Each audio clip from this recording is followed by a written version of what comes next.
The idea was first born from the fear of drawing animals and a collaboration with, the team of David Krut. The concept was to showcase the animals that aren't necessarily celebrated as part of the Big Five, as part of the kind of representation of South Africa in terms of tourism and how we're showcased to the rest of the world, and trying to play on that and make a humorous series of artworks and a little bit of a story.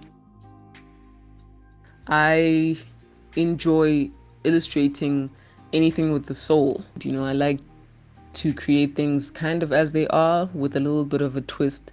With the animals that I illustrate, I oftentimes personify them heavily. I lean more towards bold and brighter, punchier color choices. It wasn't too specific where I was thinking, a zebra should be pink and a giraffe should be greenish blue. I was just thinking about the whole of the artwork and the kind of color harmony and overall emotional tone. I think just breaking the norm with these out of ordinary colors kind of creates this balance of something that is contemporary versus something that we've kind of seen before.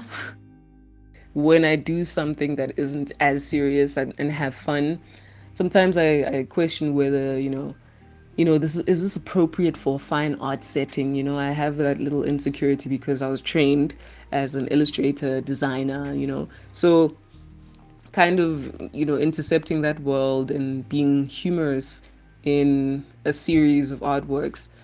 It was always like a challenge to fit the scene that I created with the title of the artworks. So like for instance with zebra crossing, it was literally the play on words with the idea of a zebra crossing and a zebra crossing the road. Dry humor, it's my thing. I think the second one was a little bit more tough because I was very stuck with the image of, imagine like a giraffe being stuck in Nelson Mandela Bridge, like that would be intense, man. And I kept thinking of the song Bridge Over Troubled Water. And I think it's just fun, creating and watching these titles emerge. What I enjoy is that, the settings are specifically South African, even though they're heavily stylized. To some extent, it is a balance between showcasing a globalized influence in a local setting.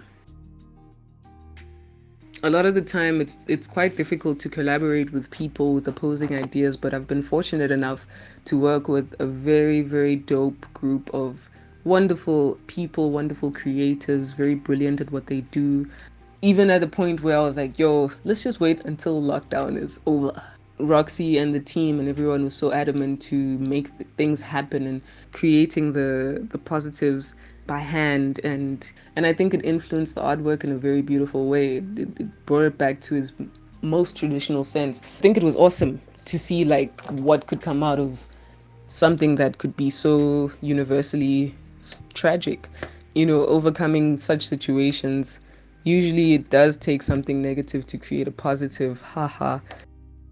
With this process, it was handing over a little bit more, getting involved with every layer of the process, the coloring and understanding colors can overlap and influence each other, and those slight tweaks and differences that make the artwork better, and alignment and, the line work and a whole bunch of things that I learned. So I think it's just a very awesome learning process, and it also allows for the artist to shrink their ego. It's nice to collaborate, with someone and know that you can trust them and create something together as opposed to just you being alone creating the artwork. So I think that's the biggest takeaway.